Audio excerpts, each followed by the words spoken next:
Hello, everybody. Welcome to another Turok News Network interview. This time we have Behemoth Programmer with us, famous for many mods in Turok forums and Turok Sanctum. How you doing, BP? Hey Badger, I'm doing great. How about you? Oh, wonderful. Not much to say, but I do have a series of questions I want to ask you about, and we'll start from the beginning, go to the middle of and go to the end of what Turok Mods has meant to you. Yeah, sure. All right, so what was the first time that you played or even heard of Turok? Could you describe that? Back when it came out on the N64. Back when it came out on N64? N64, pretty much soon after it came out. I was playing Super Mario and Pilot Wings, and shortly after that, Turok came out. I played it, and I was just like, whoa, this is pretty amazing for the time anyway. And I remember the first time I played it, I got to past level 1, and then game over. I was like, oh no, I can't save the game. What is this? Because it's the first time they had a controller pack. And so I remember really just playing the first level a lot, more than anything else, until finally we got the controller pack and was able to save the game. And then we pretty much blew through the game many times. When you say we, did you have siblings? Yeah, so me and my brother, we would play games quite a bit. And Turok, at the start of the console's lifetime, was pretty much the game we were playing. So was Turok like just a game, or like was it the main game? Yeah, for N64, yeah, it was definitely our first main game that we really liked for the system. I mean, we did like Super Mario 64 a lot, but I think we were drawn more to Turok. Yeah, that's shortly after GoldenEye, but yeah. Yeah, that's kind of like the way it came with me, because I did Turok and Super Mario together. I guess they kind of came out at the same time, and that was pretty much the only ones that you could get because it came out so early. But there's very few games for the system, especially early on too. Yeah, so like after the first game, did you do any of the other games like Turok 2 or Rage Wars or? Yeah, when Turok 2 came out, we rented a lot of games, so it was mostly renting, not really buying games. And played through Turok 2. I vaguely remember it now because it's so long ago. I mostly remember it was pretty fun, bloody, cerebral bore, and low frame rate. Wow. Yeah. I guess it was a really fun game. Yeah. And I remember the secrets too. They were really awesome, like pen and ink mode and all that fun stuff. So did you go to any other Turok games though after that? Yeah, played them all. You played them all. So even Turok 2008. Eventually, yeah, I did. Eventually did, but that when not during release. No. No. Oh, I remember playing the demo for it on PS3. I didn't really like it too much. It was a very generic type of shooter at the time. I did like the graphics for the dinosaurs, the raptors. Had some nice animations on them too. But overall, the game was just meh. Yeah. It was pretty much close to Call of Duty at the time, and that's probably why it turned off people. But yeah. Life goes on. So I think I forgot to ask you something about Turok 2. Did you know about the secret co-op mode at that Uh, time? no, I didn't know that. You didn't know that? Nope. Oh wow, because I sure did that by accident. By if you played multiplayer and activated the cheats during multiplayer, like Yeah. you did know me and my sister knew that, So but you played. Can you just play like the first level or something? I played through all the game, but like at some point it got too difficult and I just cheated. Well, But it's more fun. Yeah. yeah, yeah, it was. I think I was like 5 or 6 years old at the time, so Yeah. so, uh, but like after like, did you know at that time that after Evolution, right? You played Evolution when it was released or Actually, after? no, I didn't. I played it probably seriously first time probably like 3, 4 years ago. Oh, So but yeah, so did you? Huh? the whole GameCube PS2 era, I kind of missed out on that Oh, at the time. uh huh. And later on, I went back and played older games for PS2. Gotcha. Gotcha. So you didn't really know about Acclaim shutting down or anything like that, or that just was like a blip on the map. Yeah, I was pretty much focused at I guess high school and I guess college after that. Yeah, Ah. so games were kind of like more in the background, Mm-hmm. even though I was playing other games. I think I went more towards PC at that time, Uh huh. and then I went to PS3, and I remember we got a PS3, and after that it's been PC ever since, and probably ever will be. Yeah. So so uh about so after after you went to like PC and stuff like that, like after high school and stuff, like what games were you like doing or modding or anything like that? I was never really a modder. I was ever since high school, basically early high school. I got into programming Uh huh. games, and that's because I played them so much and I love them. I still do. And yeah, so since since high school, I've been making stuff. I remember I started in like some really old programming languages that probably no one knows now. It's probably called Turing, and Turing. then yeah, it's like super old. That sounds. Wow. That sounds like an obscure language. hmm And then after that, it was like Turbo Pascal, and then I remember getting to C after that. And it was like, uh, I don't know, stuff we did in high school. I can barely remember. It's like Visual Basic, I think. I don't know. Uh huh. But yeah, after that, but in high school is where I actually started making my first games, and they were really garbage games, like kind of like Atari type of games. Well, I don't know. Just name a few. Like what were they based off of at least? I think one of my first games I made it was this red stick figure guy. It was like a 2D side view platformer.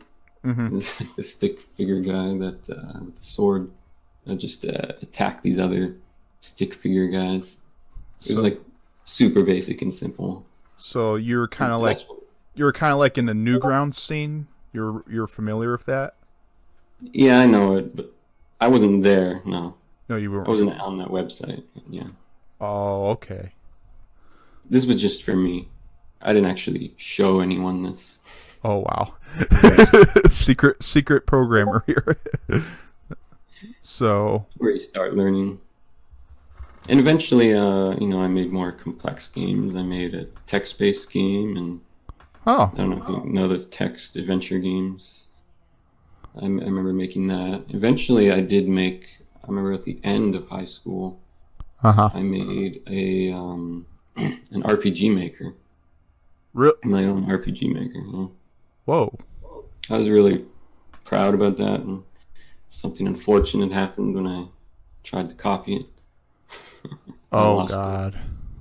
Oh. Yeah, I was. I remember it perfectly too. It was 3 days before last day of high school. I remember finishing it, and I didn't have a good computer. I, I never had anything really advanced or high end, not really rich, Uh huh. and so the only way I could get any kind of data out of this old garbage PC was I had to take out the hard drive, Uh put it huh. into the better computer that my brother had, and then copy the data from that hard drive onto his hard drive. And Yeah. then, so I'd have to take it out, put it in his, take that out, and put it back. So that's all I did. So I've done that like so many times. But this time I took it out, put it in, seemed normal. Uh huh. Hard drive wouldn't work. Hard drive would not work. What So happened? I don't know. I took it out, tried it back into my old computer again. Would not work. I So, lost everything. was this before SATA? Yeah, Oh yeah, that explains it all. and the floppy disk drive didn't work on that computer, so that's all I could do. Uh huh. Yeah, I still remember it though. Yeah, at least it That was was good memories. I not a lot of people have good memories like that. They're just lazed off in school or whatever. So I mean, I would carry that. yeah. I mean, I may have lost it, but I didn't forget how to program.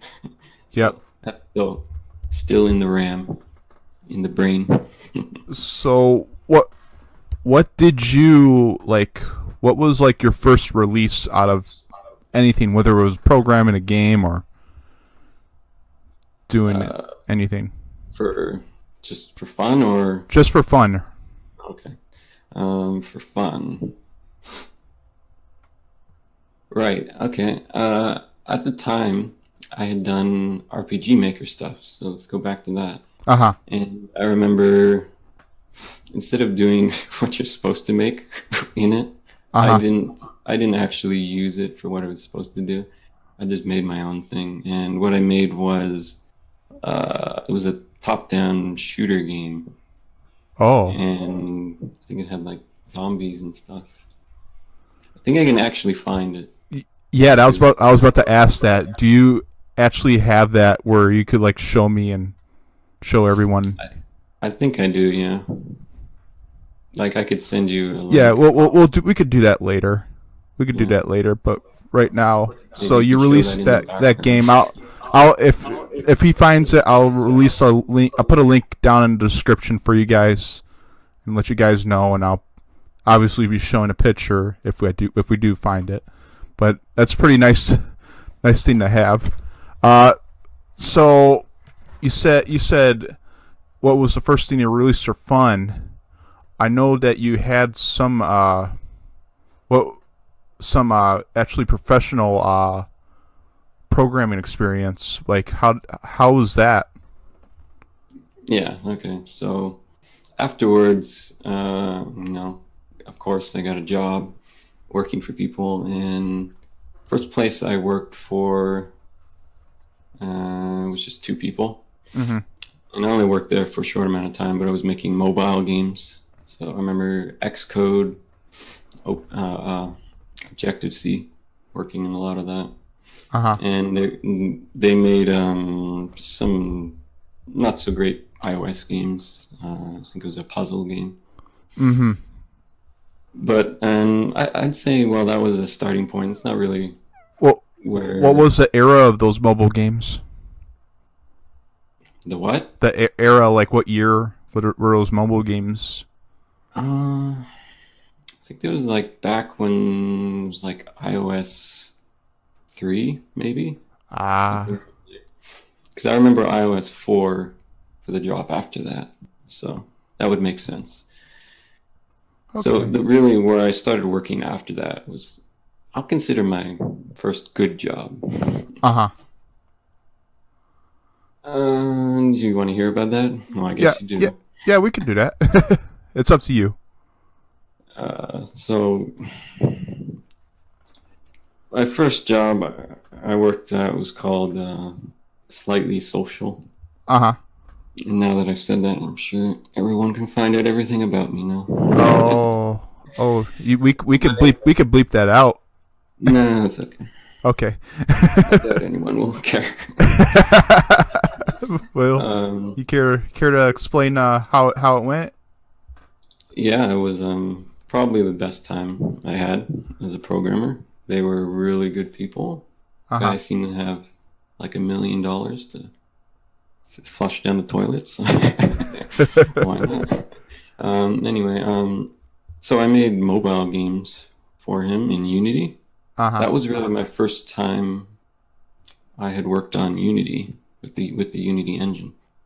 At that time, Unity 4 had just come out, so Unity version 4. Uh huh. I was working in C Sharp, showed him my games, got hired, and worked on a mobile game. What was the first game I worked on? I think he was throwing me back and forth for a while. I was working on some motorcycle endless runner game, and then he had I forget what the name of the game was called. Road something. And anyway, you're driving a car Uh in an huh. endless runner, and people seemed to really like it. It was actually quite popular at the time, anyway. Mm. And I think I made another game, another endless runner with a mech, and then there were some casino games. As they may not have been like amazing games like Turok or whatever, Mm-hmm. but for starting out, it was really, really great time. It was really awesome people to work with too. So, One of the artists there, I actually met up with in later jobs, and we worked together even uh-huh. more. But yeah, that was I'd say my first real job. Great time. Hey, I so like so at this point, how many like programming languages did you know? Uh, That's hard. I know that's kind Probably of a lot. hard to say, Probably but it's like probably a lot. It's not that programming languages are hard to figure out. It's more the logic of programming. yeah, Like you could tell me any language that just recently someone came up with. I could sit down with it for an hour. I'll probably figure the whole thing out. I mean, there's nothing complicated about a language. It's mostly syntax. And if you give me an example, I could probably just piece everything together with that. what were you like what languages did you know the best? Maybe I should have worded it like that. Um, well, at that time when I started Unity, it's C Sharp, and then since I've been working with Unity ever since, it's still C Sharp. But before that, damn, I'd probably say like I remember Lua. I used a lot of Lua Uh huh. and Ruby and some C. I'd say those. Yeah. Okay. Yeah. So that's pretty that's pretty convenient that you said Lua. You could have been a Gary's modder instead, Uh-huh. because Yeah, I guess so. Gary's mod uses a lot. Were you into Gary's mod at all? No, no, No, no. I don't know. I That's missed out on that. kind of misnomer I just threw out there. Sorry, but so after like let's get to like Turok modding, which is what I think everybody is like anticipating for when I talk about like when did you hear about the remaster? Like when did you like say, you know what, I'm gonna start modding like this game because this is pretty awesome. What how did that go about? Well, I heard about the remaster when I was working for another company and I was like, oh, that's so interesting. I can't wait to play it. And I read that they were going to do 1 and 2, which of Hmm. course they ended up doing. And I played it a bit, and like, I want to. And I saw that there was it had the ability to do easily be moddable. So I thought, okay, I'm just gonna mod this in my spare time, try to do something. So And what did I do first? I can't even remember anymore. I think it was second that second chance. second chance. Yeah, yeah. I That think was, it was that. it was that one, or I what? think yeah. I think it was that. That was the one where I started. So I was trying to uh, make it. I knew I couldn't change the levels yet, Uh huh. like with the map editor. So I was trying to figure out how I could add in uh, objects to the map through code. So I found out I could do it with the actors. So just spawn in an actor in a certain position. And I knew nothing about sectors that this game had. That was kind of new to me. I wasn't familiar with that or the way Doom does it or build engines do. So you didn't need the sectors to do your. Yeah, I did need it. I just didn't know about it when I started, and so I learned about it when Oh, I started doing it. oh, Like, okay. oh, I can't just spawn something in a position. It has to be on a sector, so I need a position in a sector. Were you aware of Turok forums at that time? No, not at that Okay, time. hold on. Let me just talk to the audience. This Yeah. guy should blow your mind. He did this. He put this by hand. He made a map by hand without a map editor, without anybody's help. That's how that's bonkers. Okay, now back to you. Eventually, though, because I remember uploading a video, I think it's still on my YouTube account, um, that I made an editor in the game, like Yeah. inside the game. Oh, I gotta find this video soon. I'll if I I'll probably link it up to this this interview that we're making, and we'll show the audience what All it right. is. But anyways, after like Turok's second chance, you didn't actually release it until much later, if I remember. Yeah, I don't think. Yeah, I think you're right. I don't remember that I had any place to upload it. That this was just for me. Yeah, hmm So I think it was like later on.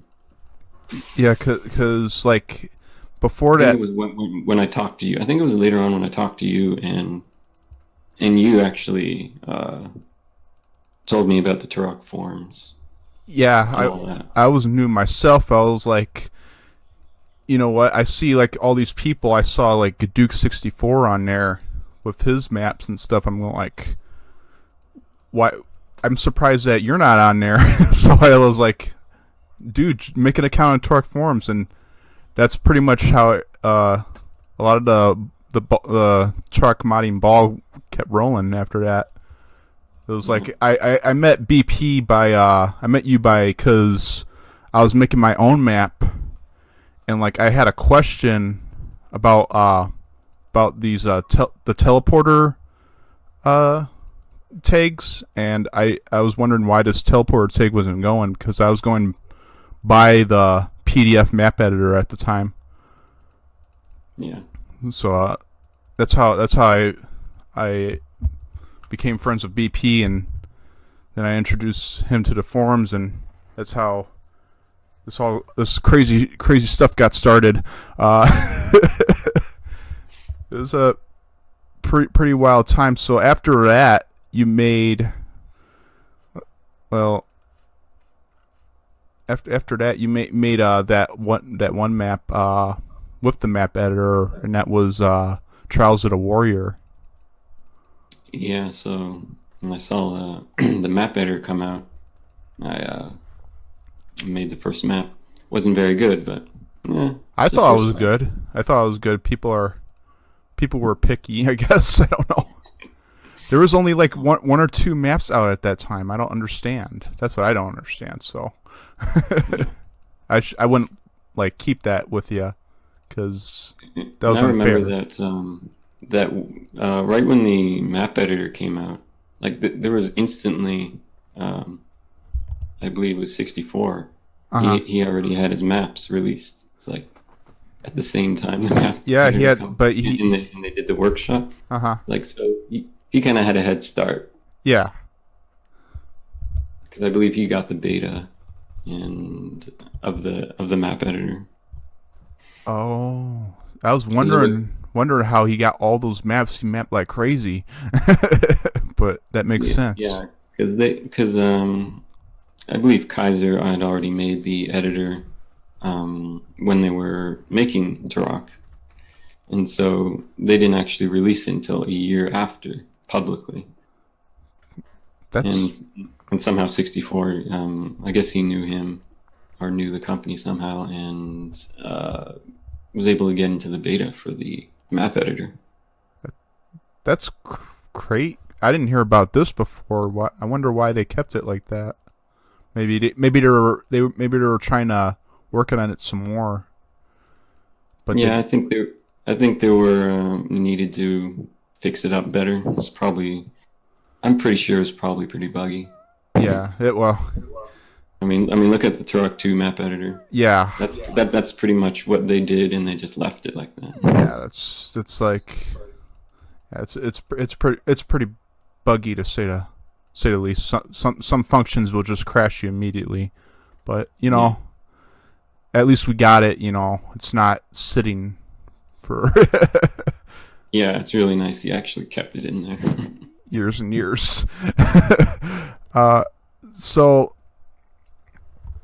after like Trials of the Warrior, like you're also doing some Doom modding, some because the new Doom or was then the new Doom game, 2016 Doom game. Yeah. You're also modding that as well, but I don't know that much about it. What maps did you do with that? Yeah, when Doom 2016 came out, uh, you know what, instead of actually playing the game, I went straight to their snap map, Uh huh. and that's where you make things. Like, shouldn't I be playing the game? Yeah, that's good. Why am I making stuff? But, yeah, that's what I did, and, oh, what did I made Pong in it. That was the first thing I did. Yeah, and you made pawn in truck one also. Yeah. If you go to Just so everyone knows that Pong was my go-to to test things in programming and modding, I guess. oh So, so if I wanted to make a decision of can I do anything, well, can I do Pong? If I can, I can probably do anything. huh is pawn like that simple and complex at the same time, or is it just really simple and that's why you do it? Yeah, it's really simple. It's something you can do really fast, and it covers pretty much all the aspects of a pretty complex game. You got moving characters. You can have physics with the ball. You can have networking. You can have multiplayer because there's at least two. Um, yeah, things like that. So like after after so what after you did Trials of the Warrior, uh I'm trying to figure out what you did next. I'm thinking it's Wolfenstein 3D that you did Yeah, next. I think that's right. I Uh think was doing that. I wanted to see if I could make a very simple style level, huh. and I was always a fan of Wolfenstein 3D, so you know Uh that huh. was seemed really simple to do, and I set out to do it. So like what did you I'm trying to think here. Did what was your history with Wolfenstein? Like did you play it like when you were younger or something like that? Yeah, I played it when I was younger. I remember the first time I played on a really garbage PC at the time, Uh huh. even for the time, and I really liked it. You know, I was really into it. It's like really fun, and I remember playing it on the Super Nintendo with like really garbage graphics. I remember it was really laggy Uh huh. too. I remember playing it on there as well. Oh, Yeah, so and I really liked it. ah. So so after Wolfenstein, I'm trying to recollect what the events here. I might have skipped some of your mods. So tell me if I did skip any mods. What did you do? Did you do Mountain of the Sun next? After that? Mm, I can't really remember. Yeah, it's hard. It's hard. It's hard to remember. I bet I could go through the list and do that. I But think so. You know, I'm just gonna say yeah, sure. yeah, we'll just well, it's established that you did Mountain of the Sun next. But all right. So yeah. So after Wolfenstein, you did Mountain of the Sun. That was like So, your second campaign for Turok. You know, and uh, that was done like shortly after Wolfenstein. yep, So something special about Mountain of the Sun. You based it off a Turok comic, right? yep. So like, Yep. how did that come about? Did you just start reading the comics at random and decide to make a Uh, campaign? no, I just wanted to make my own story Uh huh. that was grounded in the Turok universe, Uh huh. and really, I thought, well, what was a good place to start? Uh huh. What would I enjoy? And then I thought, well, what happens at the end of the game? Yeah. You know, what happens to Talset? It's never really explained or in the game. It's just like you kill the campaigner and then he jumps out of the fortress and that's it. Yeah. Okay, well, what would happen after that? And I was like, and I went online, found the comics that explained a little bit about it, and I thought, oh, this is great. I really like this story, and I'm gonna take this and then fill in the holes Uh because huh. it wasn't complete. They never really finished the end story, unfortunately. It Uh just huh. kind of ended with him. Actually there was a they like left a hole in the story where Joshua from Turok 2 comes in Yeah. when he's on the mountain, and then it just stops because I don't know they didn't release the next comic Uh or huh. something. Wow. So yeah, it was full of holes. So I just wanted to take that sort of simple end story there and expand upon it a little and you know make a game out of it really. Yeah, And so that's what I did. So I made started where the first game ended, uh huh. and I took it from there. So he has to go back to the the Fireborn's home, the Mountain of the Sun, Uh huh. the name is, and so it's a journey there. So he has to go out of the fortress, back through the jungles, and all the way, and then that's basically where Turok goes through the labyrinth of mazes and ruins and water temples. I Uh huh. made that really terrible water temple level. Oh. I remember. I Yeah. don't know if you remember that. Yeah. I remember jumping through the. I think it was the hard part where you had the floating water and you jump in water to water to water, and I think you cut back on that a little bit in later Yeah, release. it was like I found out it was like way too hard for people. Yeah. Well, I mean, difficulty. That was, bad jumping mechanics. That's Turok. That's part of the Turok lore. So that didn't mind me, but like, yeah, other people Night Dive sped up Turok's speed to counter the jumping Yeah, mechanics. which was a good decision, I think. Yeah, yeah, it has its benefits, and it's not benefits, but if you don't like it, mod it. Yeah, exactly. Because this game is totally moddable in like every aspect. But I want to go back to so like it's by the time Mountain of the Sun came out, it was like late 2017, and I think you were doing some Turok 2 mods as well in late 2017 at the time, because I know you're Yeah, I like think at one point you were the only one doing Turok 2 mods at all besides you and 60. yeah, I think when the game came out, I started doing something with that. I think that's where I made that mod, which I never really named. I just called it BP mod, Yeah, which was I think it was BP Palace. no, that's after. That's I made after. that after. Oh, Yeah. BP mod. That was you were testing out all the stuff for Turok 2. I remember you going into like one of these test rooms and shooting at raptors and stuff, and shooting at the Yeah. raptoids. Mhm. If I could find that video again, I'll certainly post it. But Yeah.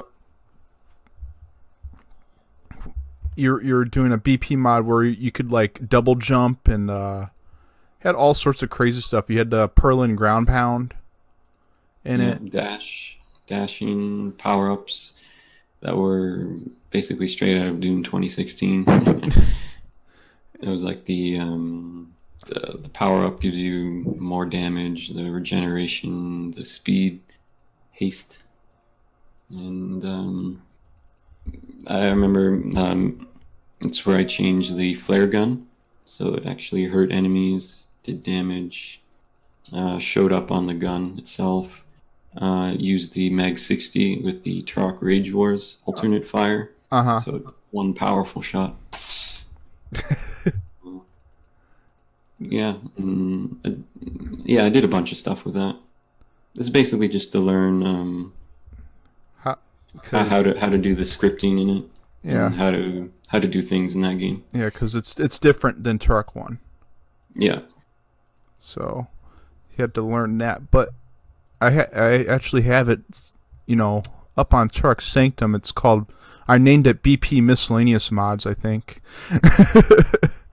yeah, I think it's in there. There's like a whole bunch of mods like less blood, more blood, and BP's Miscellaneous Mods or BP Behemoth Programmers MP add-ons. It could be that too. You've done a whole bunch. Yeah, here it is. BP's MP add-ons, air dash, everything that we previously mentioned. So after that, I want to say that you did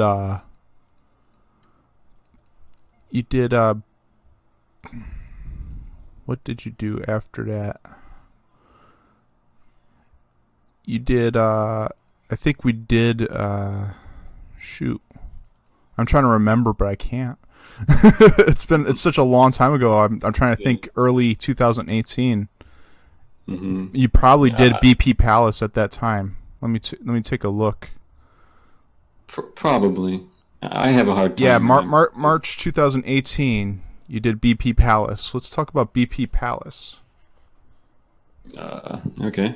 I think it was the first level I did. I'm not sure, but it's the first level I did in Blender. So I made a level in Blender and imported it into Turok 2 and sectored it and all that Fun amazing stuff.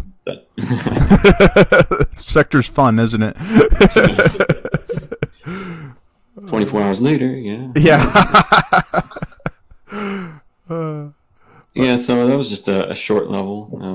I think I went through everything. Went through objectives and. Oh, actually, I made the a huge map. I just called it the hub. Uh-huh. Um, so right after you beat that palace level, I actually just included it in that mod, but there's nothing in the map. It's just an empty map, but it's completely sectored. And boy, that took a long time. I remember it took a long Yeah, I time. remember seeing pictures of that, and I actually went there at one point. It's pretty. It's like a city. It's literally Yeah, city sized. yeah. That was the intention. It was I think I was trying to. I wanted to do something like Mountain of the Sun again. Uh huh. At least that was my intention. Um, it just got too much work for me, so Yeah. I kind of had to stop. Um, but the intention with that map was that it was the hub of this campaign, Uh huh. and there was some giant doors that were supposed to lead into um, the chamber of forever light, or I think it was called. Uh It's huh. where those robot heads are, the ones from Turok 3. Oh The wow. council, the voices of the council or Yeah, something. it had a council of voices from the Yeah. Lazarus Concordance. hmm So That's what was supposed to be there, and I don't know. It would be like another campaign, and something about the Primogen would be back because you didn't actually kill him. Like I was gonna take the bad ending uh that huh. you get and continue from there, kind of thing. Mm-hmm. So Primogen would be back this time because you didn't kill him. So yeah, so you based it off the bad ending where like you didn't get all the totems, you Yeah. failed it. hmm So so after like BP Palace, I'm trying to get the timeline here. BP. Oh, you did BP Snowland as well. Oh yeah. It should really be renamed to a supply ship. Yeah, First level was the Sonic ship thing. yeah. The Sonic shit with Dr. Robotnik and Sonic Adventures 1. Yeah, Yeah. yeah. That was like, I thought that was a crazy campaign.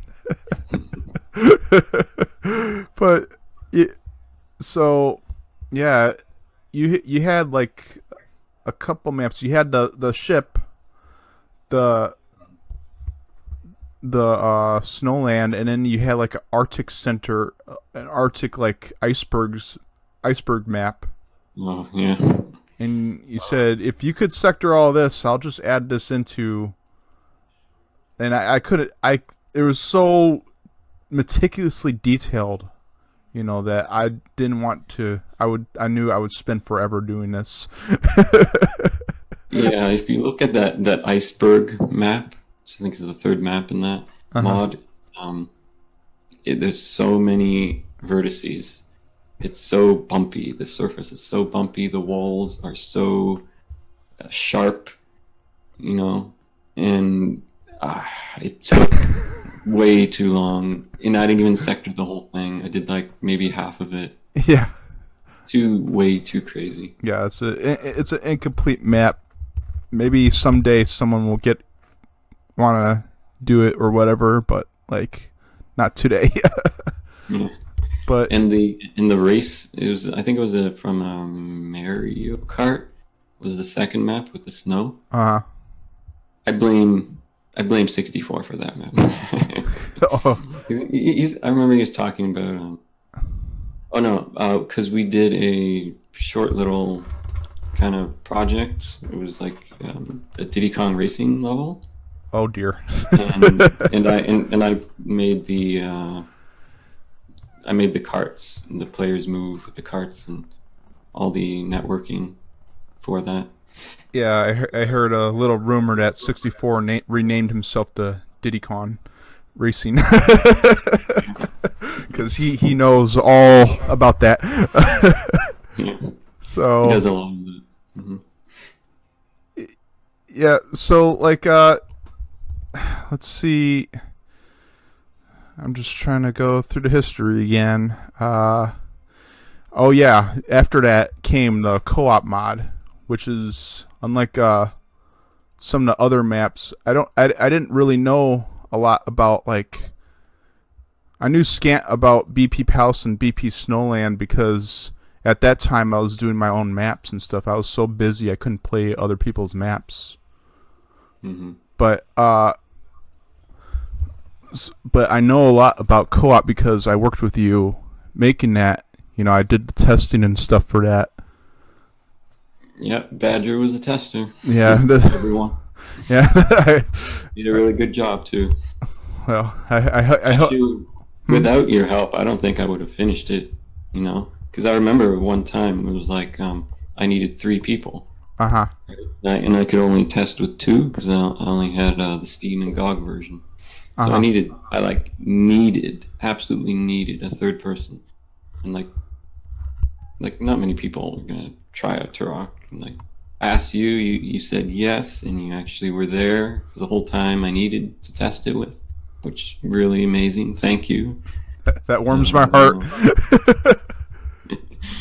And basically, because you stuck around and kept testing, that I was able to fix whatever the problem was, and it's out now. That's why people are playing it. Yeah, it was like so the BP co-op mod started like this was way back in like God, the first release was I'm looking at the changelog here 0.2 April 17th 2018. At that time the Porta Audia maps are like that was like the only maps that were there. And I don't know. You started. I remember because you brought a whole bunch of people to playtest, and Yeah. and it was like the first Porter Audio map. Well, first off, you had that little mansion, that chateau map with the. I'm trying to think here. I'm trying to. It You had you mean the Harbor 9 or 10 map? the Harbor 9 map. Yeah. Yeah, yeah. You, Yeah, I basically started with Portavadia 1, mm-hmm. and I was working at that, and then I think somehow I got into that Harbor 9 map. I don't even remember how, but I used that Uh as a huh. test as well as the first map in the game. Uh huh. So those were the 2 kind of testing maps. Uh huh. After that, it started, Portavati 2, and then 3, and then it actually took a while before I went beyond that. And then it pretty much went through the whole game. Took many months, but yeah. Yeah, because you were developing the AI the AI to be multiplayer enabled, like the sniper class enemies and Yeah, I was always fixing everything because with this the. was shortly after Raptorfest was released, the Raptorfest game mode. Yeah, when that came out, I saw that co-op could be possible, and so I set out to do it. And eventually, basically made me redo the entire game inside the game, which was a lot of work. Yeah, I can imagine you're spending months on this one mod when some of these other mods you released in like you did like in a couple days and stuff like that out of a Yeah. whim, but like this wasn't made out of a whim. This took a lot of work to do. Hmm. So pretty soon you got over a course of weeks and months you got the Porter Adia maps being done one by one, and River of Souls maps as well. Yeah. So So before that, though, uh huh. So it's not just the scripting that I had to do. I also had to make an editor. So Fireseed Oh, at this point. yeah. So I figured at this point I pretty much had to do something with the model and skin mesh data. So I had to edit this. Otherwise, this wasn't going to happen. Uh-huh. So, so that's one of the things I had to do, and I did it. And everyone can download the program for Turok 2 Fireseed now. Yeah. And I also had to do something else, make another program for my sanity. Is that The Unity plugin. in order to package your mod, you have to zip everything up right into KPF. Yeah. Well, do you want to do that every time you want to test? I don't think so. Maybe not. And not only that, you have other concerns as well. You have there's a version number Uh-huh. inside the scripts as well as other files. So I'm not going to change all of that. Remember where I have to change some number, some text. So Uh-huh. I have to make a program that that does all of this for me automatically. And so I did that, and it was just so much help to me that if I didn't make that, I wouldn't also have finished CoOp Mod. Like I needed to make this. Yeah. Yeah, it was so did you release the KPF editor? Because I'm still messing with KPS, renaming KPFs to zips and stuff like that. If you set the file association Uh-huh.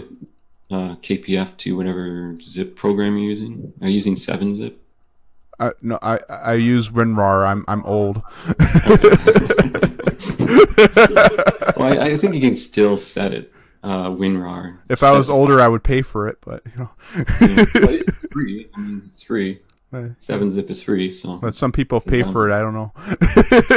Okay, well, they're fools. Yeah. That's what I said. If I was older, I would pay for it. But yeah, Yeah, but that program I made for the KPFs and my development pipeline is just for me. It's not for anyone else. hmm It's only just for the co-op mod too. yeah, yeah. Because you had a lot of versions. That at one point I was collecting every version. I still have like a whole bunch of versions on my hard drive. I was like religiously addicted to this mod. I was like, when it did PP do like a minor change like just after? Oh crap! I remember I missed a version. I missed a version. I think it was like one 0.9 versions because you edited it like the same day or something like that. Oh, 0.93. I missed because I only got it to the 0.94. That's when I missed. Not fast enough. You gotta. He's quick. He's gonna fix something. But yeah, I had fun religiously downloading your mods. But but let's go back to so eventually he's editing a whole bunch of stuff. He had like not only was he remaking the maps, he was basically adding on to it. Like he had like he could put in different objectives if you wanted to. And Yeah, I could pretty much do almost anything. uh-huh. Yeah, so I needed to make the tools as Yeah. well as Turok 2 itself inside the game. Yeah. And a majority of the time after that was really just redoing the levels Mhm. because the single player levels are not compatible with the way I'm doing multiplayer. Yeah. Yeah. So if anybody doesn't know, like he has to redo the enemy animations, redo like how the weapons are set up. You know, it's a All items in the map have to be removed and new ones used. yeah. So they're new type of actors. All the event links, they need a special setup. They can still sort of be used the same, but not really. So You- like any like switches and stuff, like how they act, they had to be Yeah, totally redone. yeah. I had to redo all of that for every map, and I had to find them too. It wasn't easy to actually find the event links because they're just a little 2D box in the editor, and Mm, they're most of the time they're hidden behind geometry. Okay, so it's very hard to see. Most of the time, I just try to hide all the geometry and try to find it, but it's still difficult. It was still difficult to do, yeah, and it's imagine looking through like a dark cave, you know, and with like you can't see nothing around you except these little shiny little boxes. I'll show a picture for you guys. Like this is not easy to find in a map editor like that.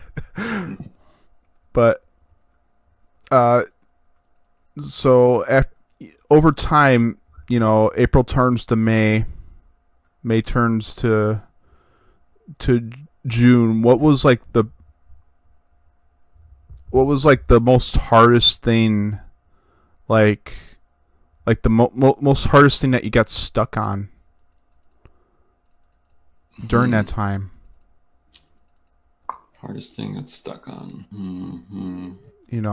Could be the actors, but like, was there like a specific actor? Or Well, I mean, the AI was always annoying me. There's always many fixes I had to do for it.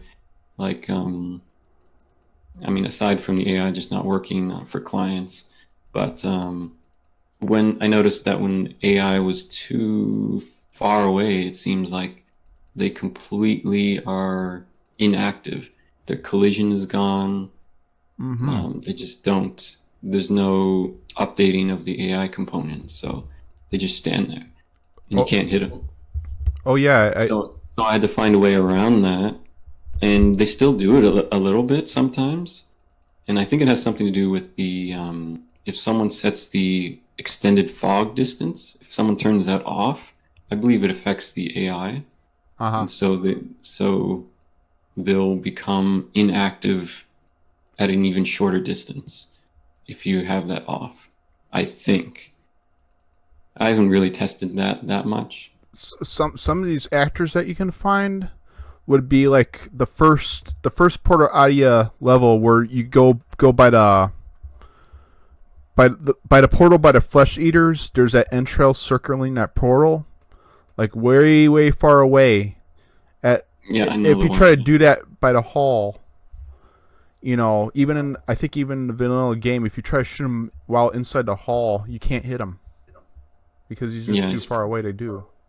it's probably inactive. Is he just standing there? Is that Well, what you mean? it, I think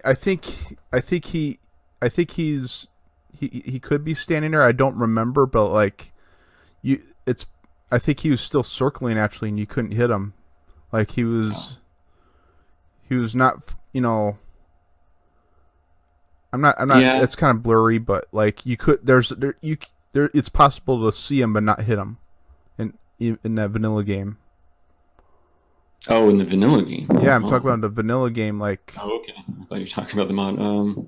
no, it can happen. No, that can happen even in Turok 1 and 2 vanilla, because like I've seen like in my open world mod, uh, like there's the raptors down below by the lake. Like if you no clip and you have like extended view, you can see them just standing there like you said. I see. Oh, I really didn't notice it that much in single player. Yeah, I it's something to discover. I guess the threshold is like maybe like 2,000 units, something like that. Something a little over 2,000 units. You can't see Hmm. the enemies, but I don't know exact number. But what was I? We got kind of went off track a little bit, but we got he's slowly getting everything together. Like, what was like your most exciting moments while developing this mod? Like, Uh, Getting people in there to actually play it, getting like a whole bunch of people mm-hmm, and actually go running through the levels. I think the first time we got a bunch of people, I remember there was, I believe it was you, 64, I think Viz from OG Turok 2, mm-hmm. MP, and a bunch of his friends. I think we played the first two levels, and just seeing it all come together, and that was really awesome. So like, then you had us, you had Diamond Choten. He made some ads for you. Yeah, later on when the game was when the mod was pretty much done, uh, he said he wanted to make a trailer for it, to help promote it. So it took a while, but he made a pretty good trailer. He actually spent money on that too for the music. What? I thought he just asked. Well, he asked, but he had to pay for it. Oh, royalty. I Oh, remember he said I think it cost him $75 holy moly! just to use it in the trailer. Yeah. Good, good fucking job, Daima. Holy shit. I think he also noticed some kind of localization errors in the German translation. So I think he went through that and fixed it up. Yeah, Yeah. you said in the credits that he did some German localization. That was. And he did the title screen, of course. He put CoOp mod in blood. Oh, yeah. Before that, 60 was using something I did. I had like a really crappy co-op mod. I think it was using the Turok text, the Turok font, and I just layered it over. But like Daima did like the Turok 2. How the 2's in blood. Like he made co-op mod in blood. If you see the I'll show the pictures in the video. But like, it looked really freaking cool. Yeah, they do. But And go ahead. no, you go ahead. This is your interview. I was gonna say like about the same time or a little before that, I started a Patreon page for Turok 2 mod, and so he was one of the supporters as well as several other people, including yourself. I tried to keep anonymous, but he found out. I think it was the email or the name sent me. Yeah, and then he put two and two together. Oh crap! Yeah. Yeah. So should thank all those people for supporting this mod. Yeah, because he even like people don't think, oh, why does he want money? This is just a mod. Well, it puts pizza on the table to in case he needs food or something. It's stuff that you can't see. And also like there's bills to pay, there's stuff to do, and it just kind of helps him out. And whenever you want to support somebody to do something, it's not greed. It's just stuff that it's a thank you, really. Mm-hmm. And I thank you a lot. Lots of pizza I got. Oh my god! So we're going up to like you're doing like all these. I think I should tell the story of the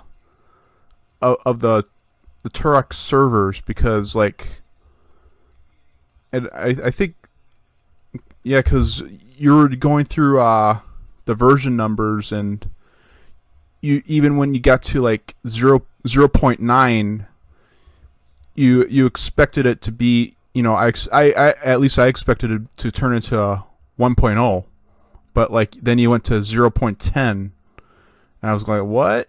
And I asked you one time, and that's because you were trying to get like the maps to automatically flow with each other instead of the player changing the map, like have the computer do that.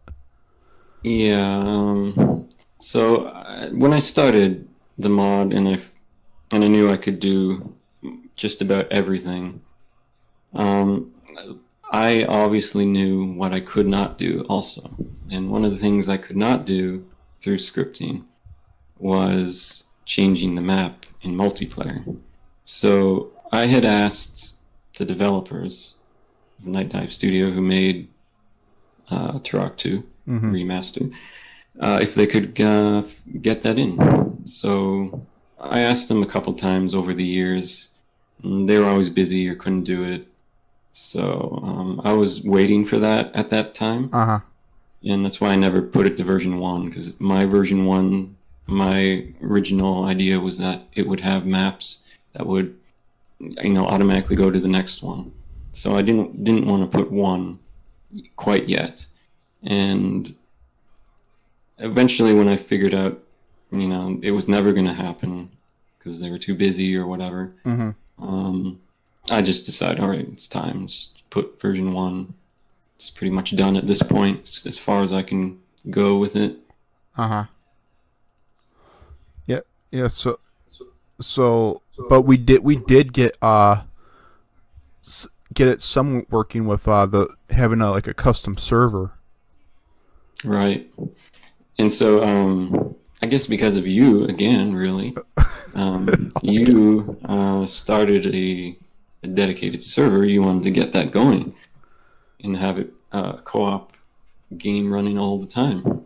Yeah, so there was no way to do that. So I decided, okay, I'll make a little app for you that can basically reads the console. So the Turok games, they're constantly outputting stuff to the console, some things, and you can, through scripting, print out other messages. So I printed out a message to say something like, okay, I need to go to this map. Okay, so no player would see that unless they open their console.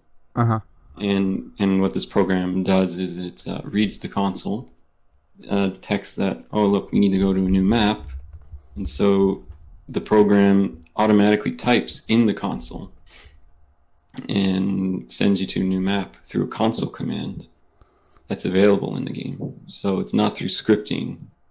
It's basically using a console command. So basically, by activating a sector, you type a command into the console, pretty much. Yeah. Is that?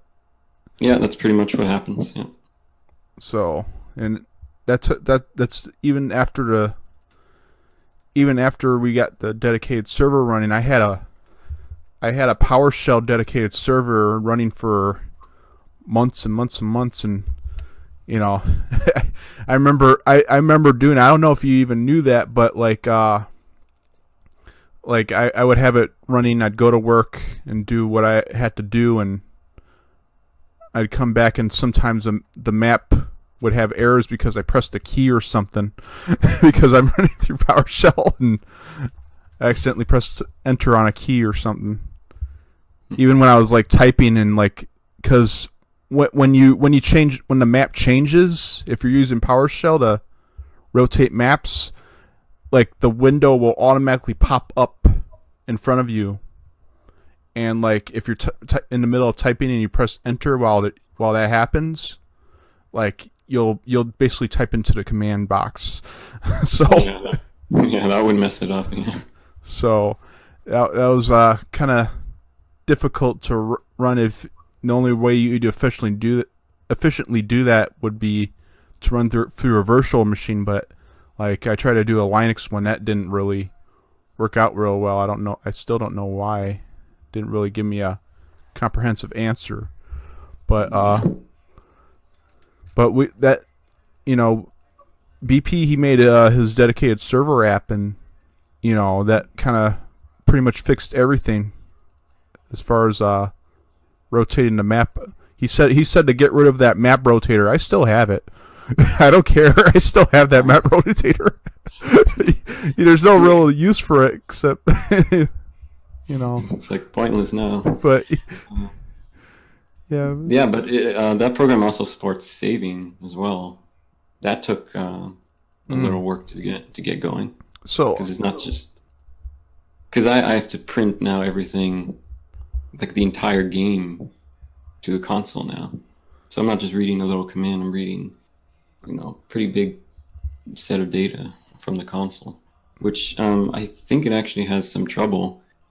The program has some trouble actually reading that much for some people, I guess. For me, it works fine. I think for you, it works good, I guess. Yeah, it works good. Sometimes you'll run into trouble if you have old saves on your system. And I think that was like the last time we played co-op. Well, that was actually something else. I think you were doing it. You were you were using the console command to save, right? Like you were typing in save. Yeah, I think I was. Actually. Yeah, that's why that was happening. You should have been clicking the button actually. Yeah, should save button. Yeah, so if you're listening, you want to play that mod, just click those buttons. Use those buttons. Please don't. The button that says save. The buttons are there for a reason. So, when were you satisfied with the mod the most? At what point were you satisfied with the mod the most? Was it 1.0 or was it earlier? You mean where I was considered this is done? Mm-hmm. I think it was before that. I uploaded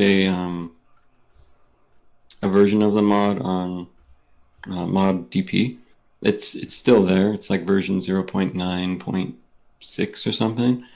Mm-hmm. That was basically when it was done, pretty much done.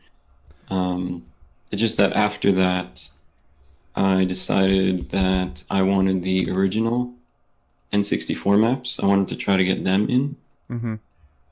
So after that, that's when I started making the N64 maps, which was also a lot of trouble because I didn't actually get the data from the ROM or anything. Uh-huh. I just used my eyes. I played the Turok 2. I had it on an emulator on my right monitor, and on my main monitor I was using the map editor. So I was putting the pieces together and looking at the lighting as well. So I pieced it completely together. The only level that's somewhat different is Port of Audio 1. Actually, most of Port of Audio. I kept it more of the remaster. Yeah, I felt it was a little better that way. Yeah, because people are more familiar with the vanilla Turok then. Mm-hmm. Unfortunately, no one ever gets to the caves. I think people quit before then. Oh yeah, that's where a lot of the work was. Oh, I was this. I don't get players sometimes. You had a hard map, yeah, but that was back then. That was the pad gameplay. If you want the Turok experience, just play a hard map. Getting lost was the Turok experience, man. Yeah, exactly. No waypoints in this game. Nope. But yeah, that was after you made Turok 3 Seal the Breach map. Was it after? Yeah, because 0.95, that's when you made it, and then I guess it was 0.96. That's when you fixed some stuff, but you changed how the mod was installed, and that was a good decision. Mm-hmm. Oh yeah, that was so the custom music. Yeah. Yeah, that's something that I still don't get to this day. Why isn't the music in the game .kpf file. Well, I assume it has something to do with unable to stream it in a zip file. Um, Oh. but there's no reason why. Well, I don't know. Maybe you just couldn't figure out how to extract it. Like, oh, I'm running a mod, extract it from the zip KPF into a temporary folder or something, and then when the game's done playing, remove the temporary files. That would be a way to get around that. But he didn't do that, so Oh. we have to do it this way. Yeah, but so and things didn't end with co-op. You did some other stuff like you did small mods like Stay Dead, where like people complained about like the enemies were coming alive and stuff. Yeah, I noticed a lot of people didn't really like that. I Yeah. didn't mind it. I didn't care at all. I actually went through the entire game, killed every enemy until they were really dead. Like some of them spawn like 6, 7 times. Whoa. You have to stand there for like 5 minutes. That's a good idea for a speed run. Speaking of which, Kill every enemy. I don't know. That took a long time just to play through like that. That must have been like 6, 7 hours. Even though I already knew where to go and everything about the game. he like, as we're doing this interview right now, I don't know if when he gets older, when he gets to be like an old man, he'll forget everything, but he knows like the game inside out, like the back of his hand. Yeah, I really do. He will. Not kidding. Like, if someone wanted me to make a port of Turok 1, I could actually do that right now. Damn. But no one's going to pay me for it, so I I might. have to do other things right now. I might. Yeah, you're going to pay me thousands of dollars? I don't think so. So no, I don't got that much money in the bank, unfortunately. Neither do I. But you got. I forgot to mention. You did the co-op mod with all the speedrunners. We had like the max amount of people speedrunning with us with on the Yeah. truck. How did you feel about that? Yeah, that was really awesome. It was pretty amazing that the actual servers hold it up, because there was like, I think we got up to 14 players out of 16. It's Uh-huh. pretty crazy. It was just like so much stuff that was going on in every level. Shooting. I remember everyone shooting those shredder shots, this constant shooting and shaking of the screen with the plasma rifles because everyone is all over the place. I It's pretty hectic. Yeah, I didn't feel no lag or anything. Like I think we only had like one crash at the hive, but I think that was an unrelated error. Yeah, I remember the hive. I took the 5 last maps of the hive Uh-huh. and I stuck them together into one map for multiplayer. So it's one huge, like so huge map, and that was causing issues somehow with the online code. Not my script, but the game's code. Ah. And so that would cause crashing. I think it was mostly when people were teleporting.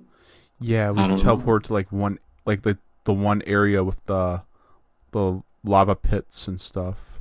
hmm So later on, I ended up cutting that huge level into 3. So now it's 3 maps. Yeah. It was like, but he wouldn't have found out about that if we didn't play through 16 players first. So it's 16 players safe to Yeah. say. But so and you did, going back to your other mods, you did stay dead, Q Turok, which was a small Quake Turok map. Yeah, that would be that Turok would be the mod where I'd say if you need to see something really well made in the Turok for Turok modding, I'd say look at that mod. That mod has probably a lot of the best work I've done in it. Yeah, yeah. Not many people know this, but like he stuck a whole bunch of tools in there for modders to use. Like there's like custom actors and stuff in the files. So like if you're want to get into Turok modding or you're into Turok modding already, like take a look at those tools. They're pretty useful. Yeah, if you open up the if you load up the Turok mod and you load up the one of the levels in the editor, you can see all the actors. So basically, it was made so more like Turok 2, sort of, in that you had links, event links. So you instead of just going on a sector and then I don't know trigger some guy somewhere that you wouldn't even know or see. There's now an event link, and you can chain those together with conditions as well. So it's kind of like visual programming a little bit, but I wanted to reduce the amount of knowledge you'd need to program. So it's kind of just like if you have this weapon, then signal here. If you're on this difficulty, trigger this enemy, whatever. And there's a bunch of special things as well. I remember there was a special platforms I did. One of the unfinished features in the Turok remaster for platforms was when it rotates, it has the option to rotate the player as well. So they would be changing their yaw angle as the platform rotates. Oh. So I re-implemented that, and yeah, it's there in the mod. I'm not sure if I actually used it anywhere because Quake didn't really have any platforms like that, but it is there in the code, and you can just turn that on if you know how to. Anyway, I did make a README file for this. Yeah. If anyone cares, but I know this is pretty advanced and difficult stuff to start with. You definitely don't want to start with it. No. I think you want to start much more basic, and then Yeah. if you're really into it and you want to go to something more advanced, you can start looking at that mod. All right. Well, we're gonna just take a short, like 1 minute break. I'll be right back. Should get some water too. All right. Yeah. See ya. See ya. Okay, that was just a quick minute or two break there. So yeah, about Turok. If you don't, they're kind of advanced tools like Turok modding and map editing. It has like a sharp learning curve, but like once you get the hang of it, it's easy as pie, really. Yeah. But like he's got some. Pretty easy. Yeah, it's got Turok some. modding is pretty easy. Yeah, it's there's you know I can name harder map editors with on my right hand here. I can STK of Gary's mod and whatnot, but after I'm using the build editor. build area. Oh no.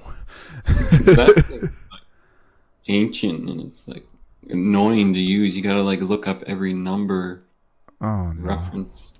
Like, jeez, and like tons of people use that, mostly because the games that it was made with are really popular. But Yeah. Turok's way easier than that. Much easier, yeah. But I want to talk about like let's see, because you had you talked about Fireseed and the blend and the Unity API, not the API, but the scripts for Unity, then you had a Turok 2 API, and that's Oh, basically. for the Unity. Yeah, I made a. I needed to make. I needed to read the maps in Turok 2. And no, yeah, just Turok 2. And so I had to make that in Unity because I can make stuff really fast in Unity. So it was just meant for me. It Uh huh. wasn't meant for other people. But I eventually just released it anyway. And I needed to use that. Oh yeah, something else about the co-op mod. Uh huh. So for the first 3 levels, I had no way to copy and paste anything from another map. So if I wanted to make you know how Aiden's checkpoint area? Uh huh. I had to make that in every single map that I did. Yeah. And I could not copy and paste it to another map. Okay? Wow. So I had to do Wow. that for every map that had that in it. Make it manually. And as well as the sacred temple areas where you put the feather in, Yeah. and the oblivion areas. I did not know that. Yeah, the oblivion areas. Let that sink in for a second, because Ugh. the very first um, oblivion portal in Port of Aria has a lot of objects hanging from the ceiling, and they're very different. And I remember what I did was Oh I loaded yeah. up the single player version of the map on my right monitor, and I had the co-op map on my main monitor, and I was looking at and I could actually see exact values, so I got it exactly perfect. But I had to do that myself. So I did that for the first 3 levels and a little bit of the fourth level, the cave. And after that, I found out what the map format was for Turok 2. And once I found that out, thanks to Kaiser, by the way, and I made the plugin in Unity, Mm-hmm. and I was able to load up maps and do custom edits, copy things from other maps to paste them into other maps, and it just became a lot easier with that, making that plugin. Yeah. Just for a layman's context here, like it's not that he couldn't like make remake the Oblivion maps and stuff, but like there was a lot of lag in those maps early on because of Mhm. certain actors and stuff, certain models. But him understanding how the maps are made, he was able to mitigate that. But Yeah. uh, Okay, go ahead. was I incorrect or?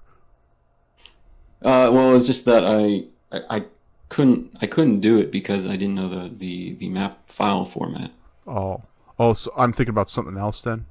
Uh, and so that's why I had to make it manually. Oh, And then, but once I found that out, I made the Unity plugin, and problem solved. okay.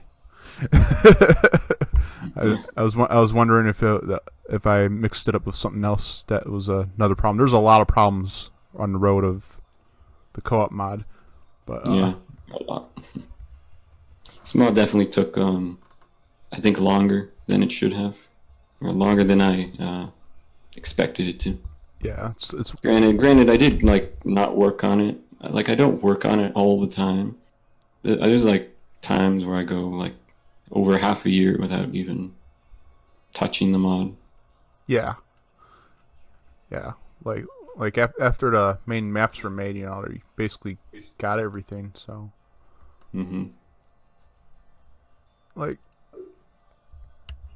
but you going back to the tools, you also made the the Blender import export tool, and like people talk about co-op mod, and I say no.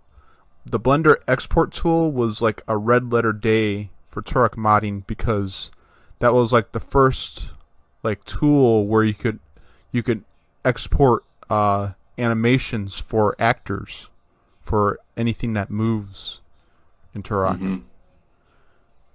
And that makes your weapons work, that makes your enemies work, that opens all sorts of doors. So how did that come about?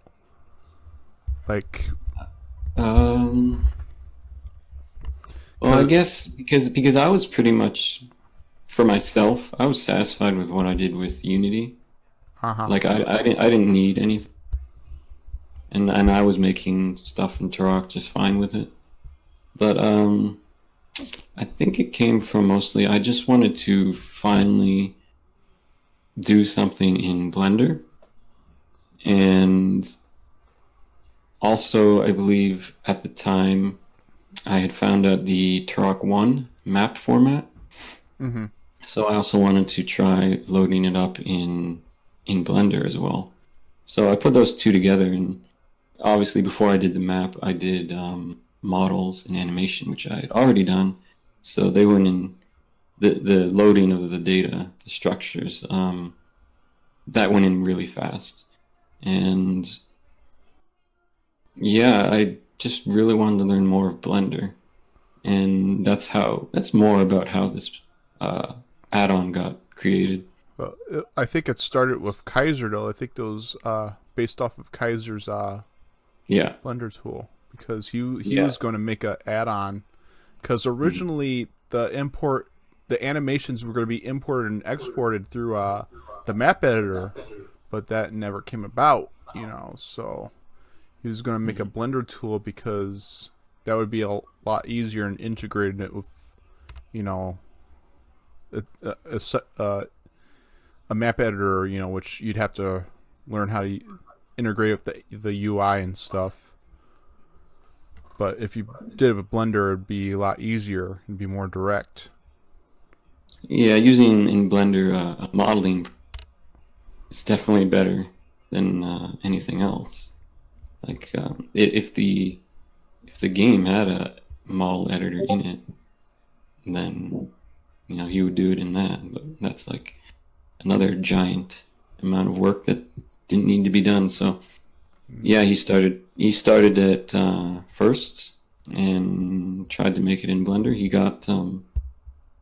got models loading, just the first frame of the animation, and I think that was it. I did everything else. Yeah, it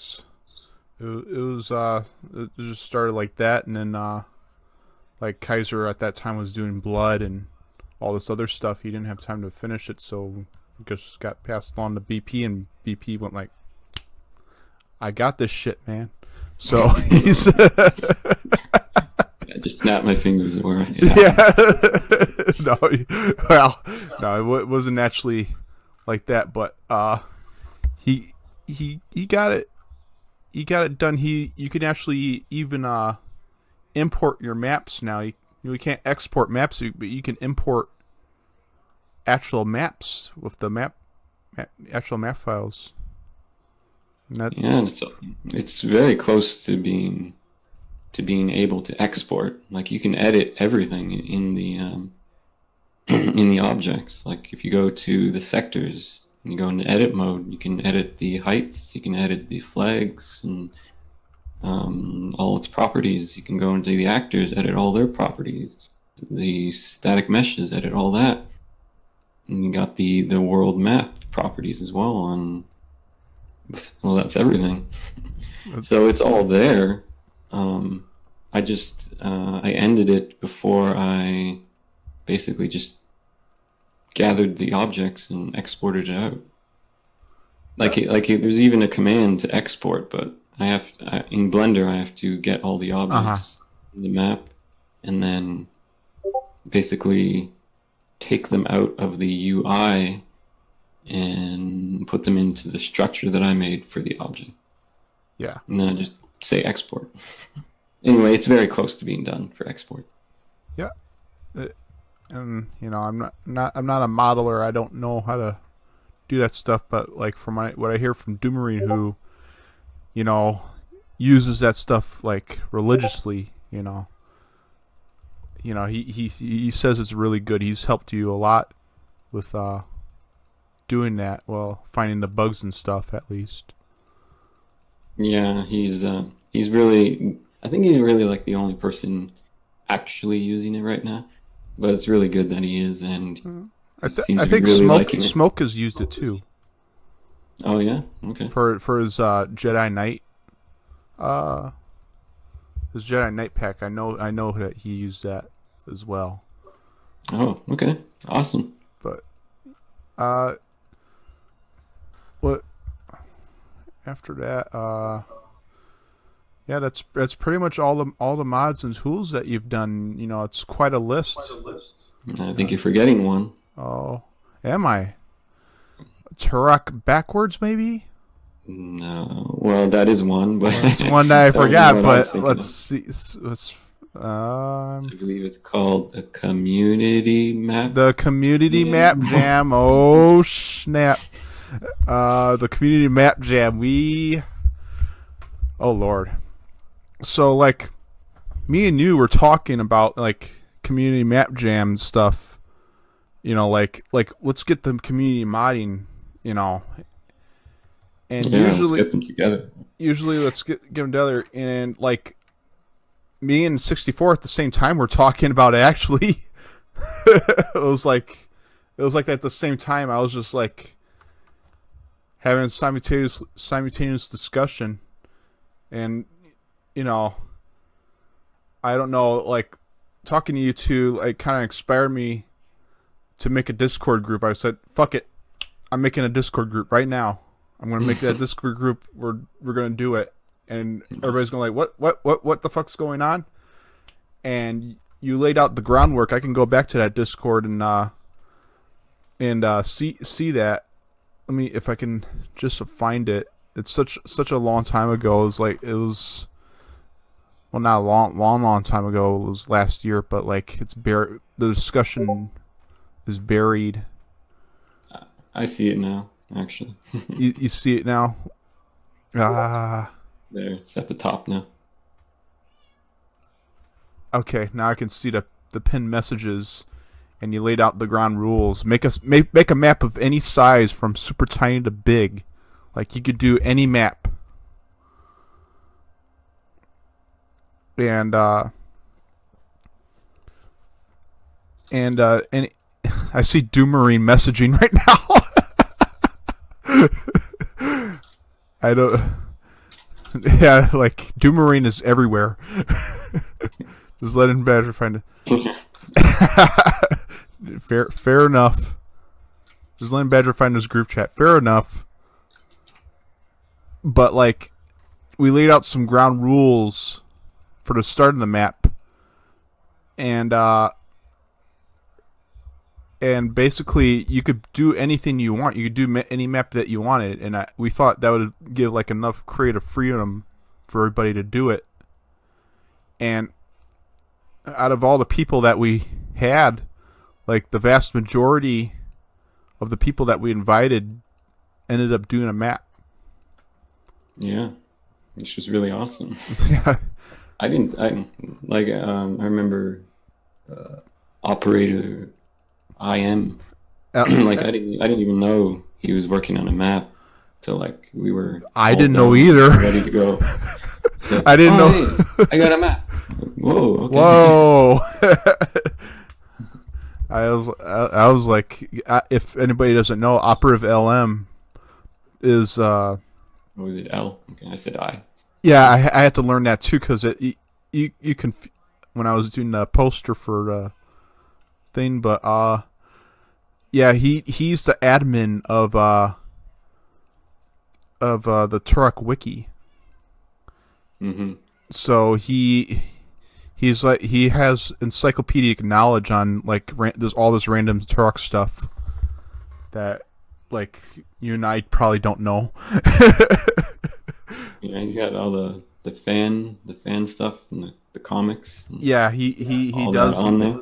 Him and Project Predacon set up all this stuff, but Yeah, it's mostly him doing a lot of edits on there because he's a big Turok fan, but he doesn't really talk that much, but he's there.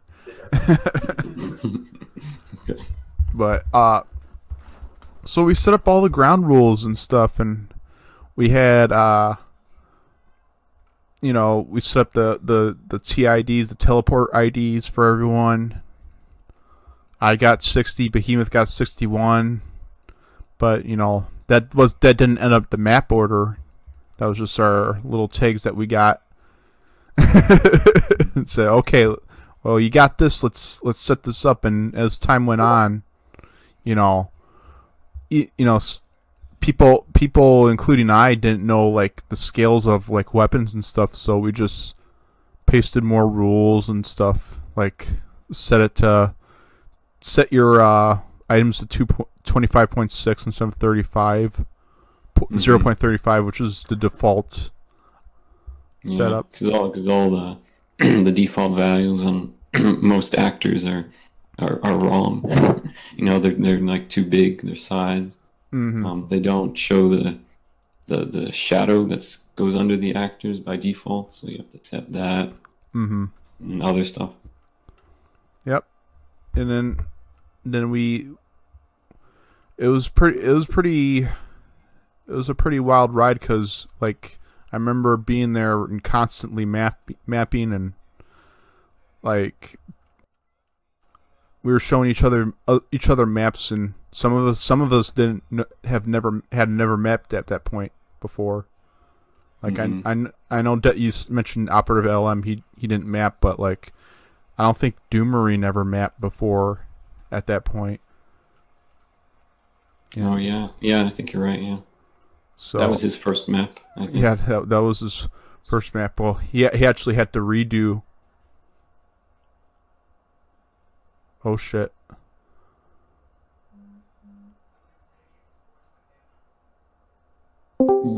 Oh shit! Did I cut off? Huh? What? Did I cut off? Yeah, you cut off. Yeah. You're back now. Okay. Let me just. Are you still there? Yep. Okay. Oh my god. I was going through the Discord, and I just hit that update button out of pure insanity. There for me too. I'm not gonna click it. But yeah. So we had it wasn't overly difficult, and over like I think it was over 3 months that we were working on it. We ended up with the map jam map, and it's pretty solid. It's a pretty solid map. Everybody didn't like the other maps apparently, but they loved your map, which was Primordial Vale, and because it featured. I think they liked everything. I mean, everybody liked everything, but like you stole the spotlights.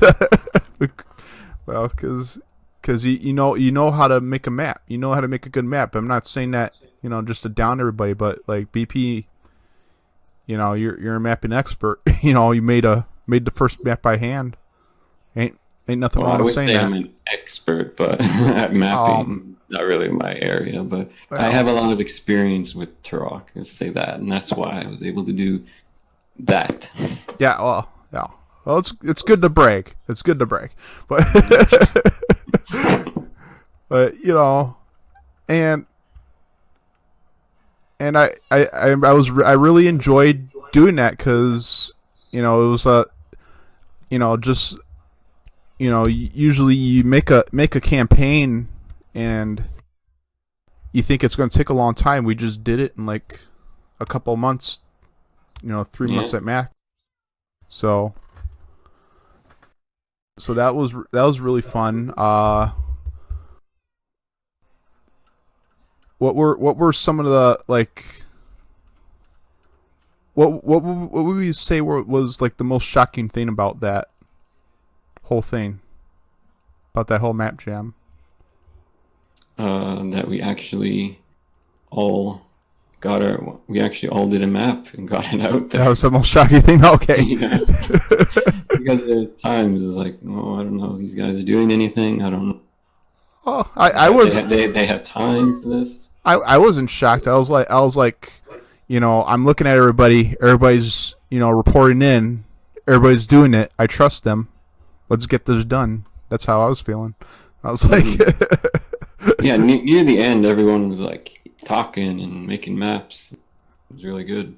You yeah, could see them in the finish for sure. uh huh, yeah, So I hope if whoever's listening to this, try out that mod. yeah. Try out.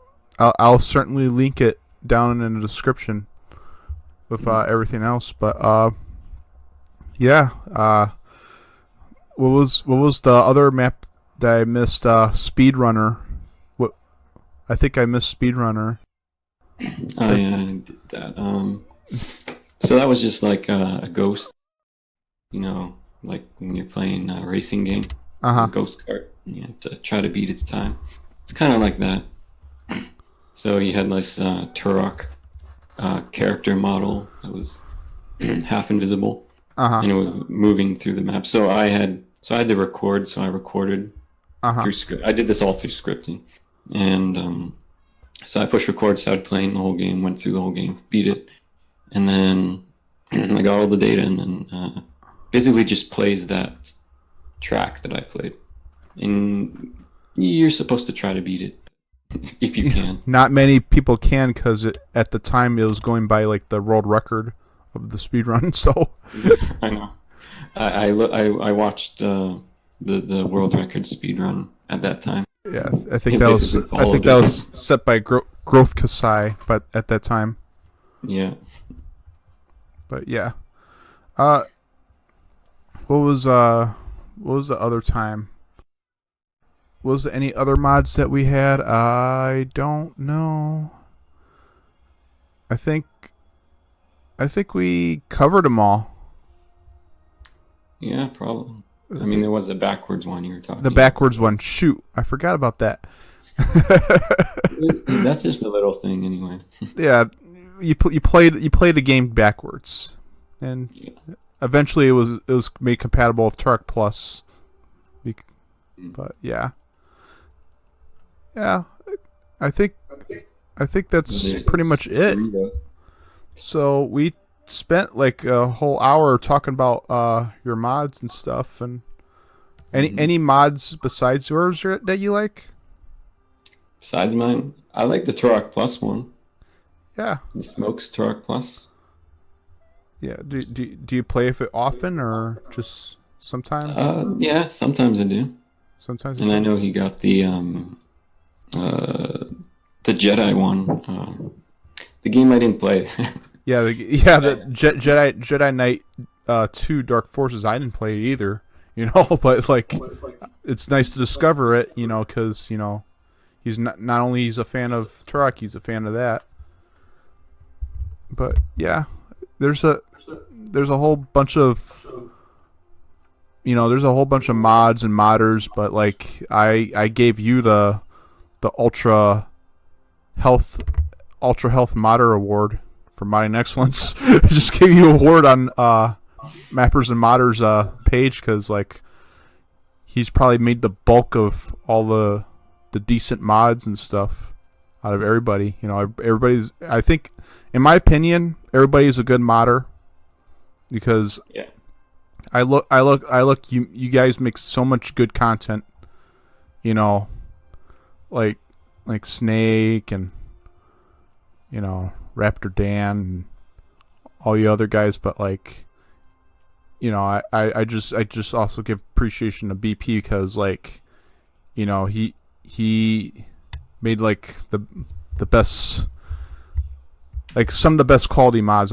It's not wrong to say that because I do think that. Oh, thank you. I don't know. That Dorito mod took a long time. Yeah, the Dorito. Oh yeah, we missed that mod. He made a mod. A one model change.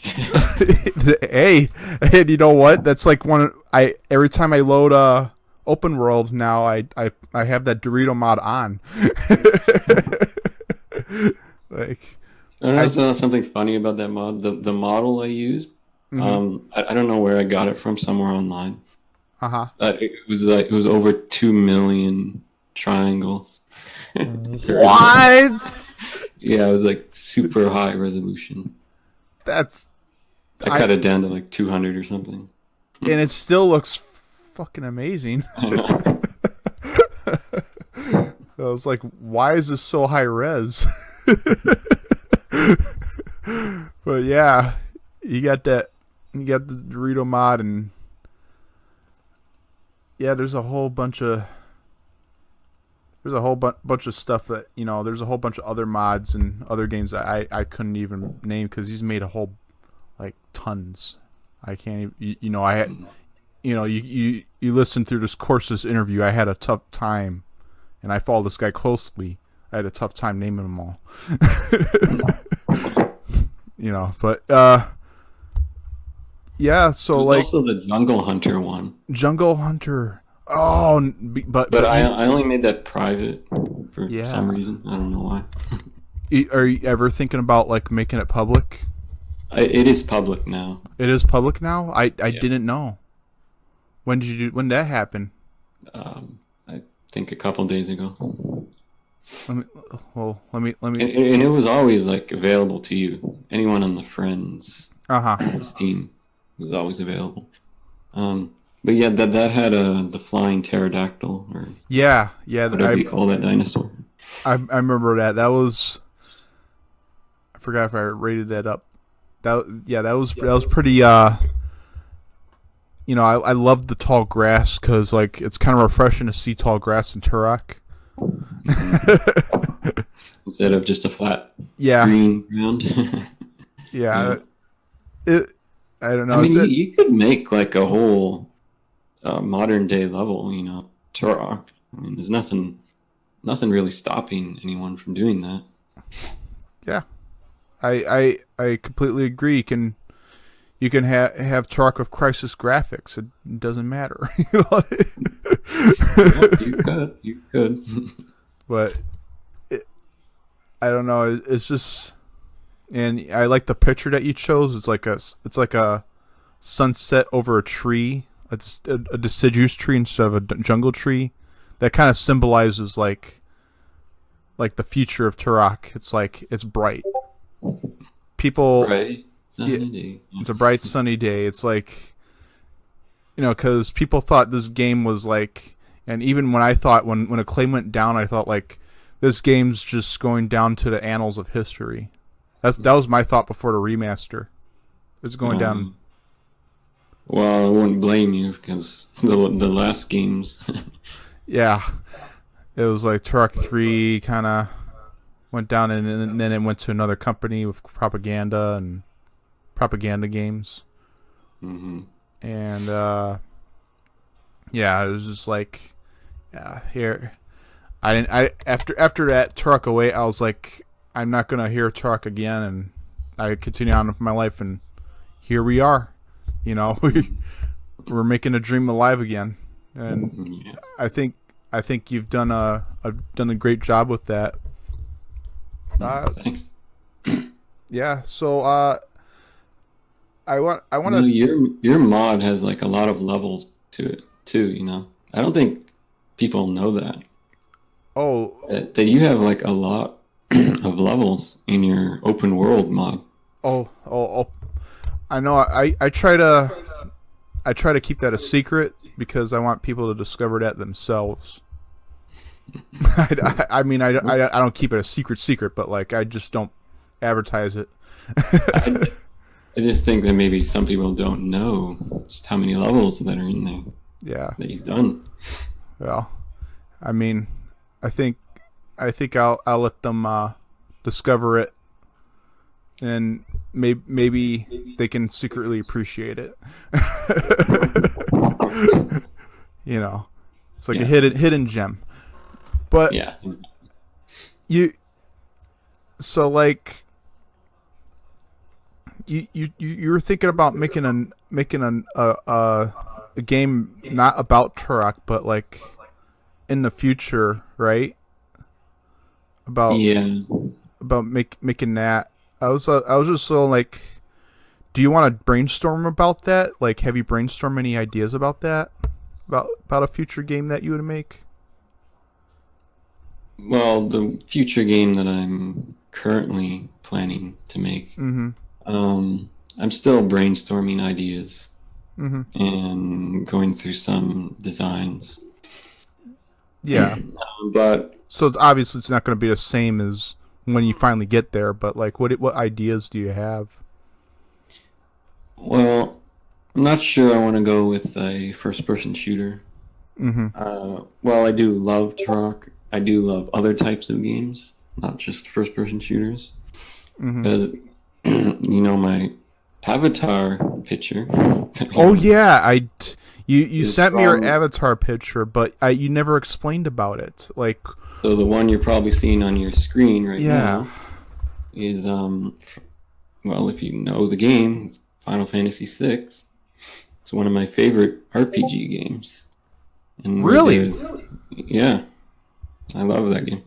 Played it so much as a kid. I would have never guessed that. It looks like a deviant art sketch or something. It's from the artist of the game, and it's just my favorite character in it. So what's his name? I guess you can say it different ways. You can say like Sabin, Sybin. It's different ways. Say Sabin. I always thought he was Behemoth programmer. So The thing is, he looks tall, like a behemoth. yeah. So that's why you chose that as an avatar. Yeah, he's also my favorite character, so it Huh. definitely works. He's also my favorite character, so it definitely works. Yeah. Yeah. So you're gonna make a game like based off like maybe like Final Fantasy, something like a top down. I was gonna go more of a third-person view. I actually really like Final Fantasy 12. Mm-hmm. I like Final Fantasy 6 and 7, and after that it's kind of iffy. I'm Yeah. sure people know why. Yeah. And 12 I actually really liked. I know some people don't, but I Uh-huh. really did. And I'm one of my ideas is I'm thinking about going that way for the battle system. Maybe have it more. No, another idea is to have it more turn-based. Uh-huh. Another turn-based semi-real-time system is if anyone has played a game called what's it called? I'm kind of forgetting. Hmm. I don't. Valkyrie Chronicles. It's a it's like a military, but I guess it's more anime with a paint style to Uh-huh. it, and it's semi-turn based. If you don't know it, you should look it up. At least Uh-huh. What was the name watch a again? video of it. What was the name of it again? Valkyrie Chronicle. Valkyrie Chronicle. Okay. The latest one is 4. So it's probably Valkyrie Okay. Chronicles 4. Yeah, I'll put a picture and a link or one of the two. Anyway, I really like that battle system as well. Semi-turn based, and it's got a lot of unique features to it. Okay. So it's one of several ideas I have for that. I do want this game to be somewhat quick to make.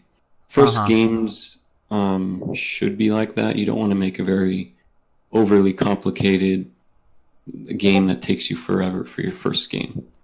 Okay, I see a lot of people start their companies like that. Mm-hmm. They decide, oh, I want to make this super complex RPG game. I want it to be an MMORPG too. It's just like, what? You're gonna do this? It's gonna take 2+ years to do. Oh, and you probably don't even have the experience to do it. I've heard worse. I'm not gonna rattle on about it, but like I heard of one guy, saying, "Oh, I'm making art for this game and this RPG style game again," but like I asked, do you have any programmers or any like gameplay set up yet? It said no.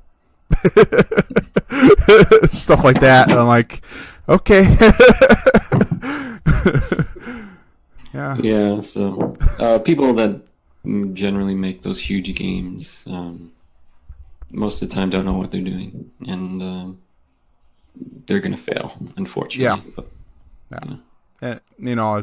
And, I'm not, you're not trying to crush their ambition, but like, you got to make something that works and it's going to go out and people like it.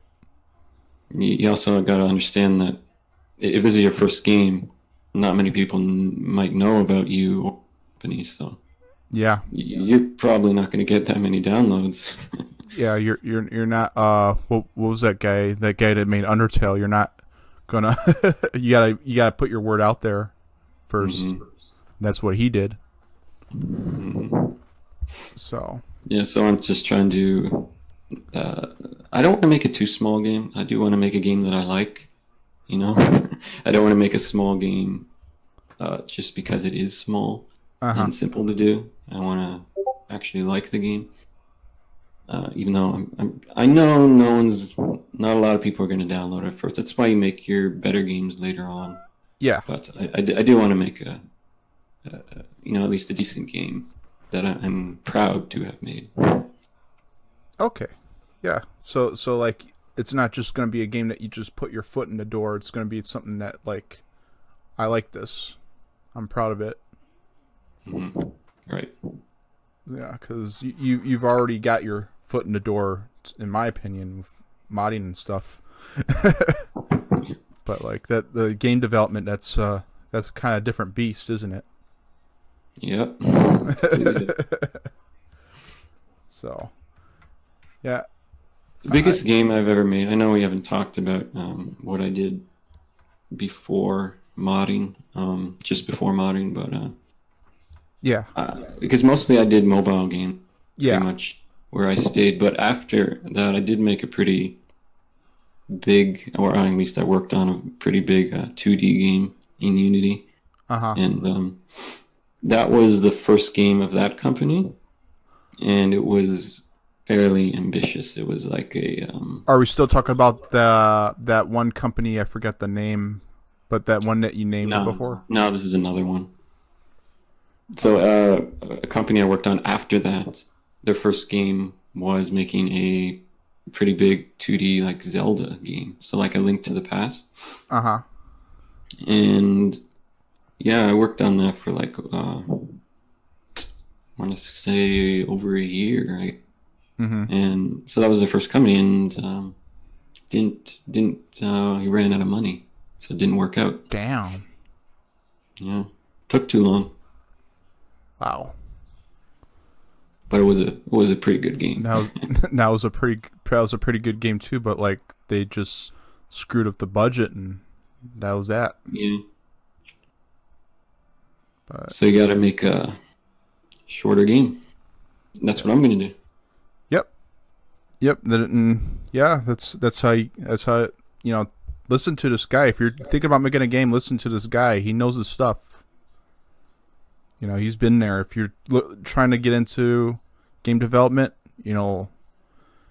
try keep it simple. Keep it simple, stupid. That's a quote I learned way before. Kiss. But yeah. Well, I think we've covered like all the topics about Turok, unless we missed something. Well, unless you want to talk about the original game and how it works. The original like Turok 1 game and how. Yeah, because of the leaked source code. Oh yeah, that the leaked source code. So like, So I've looked into it.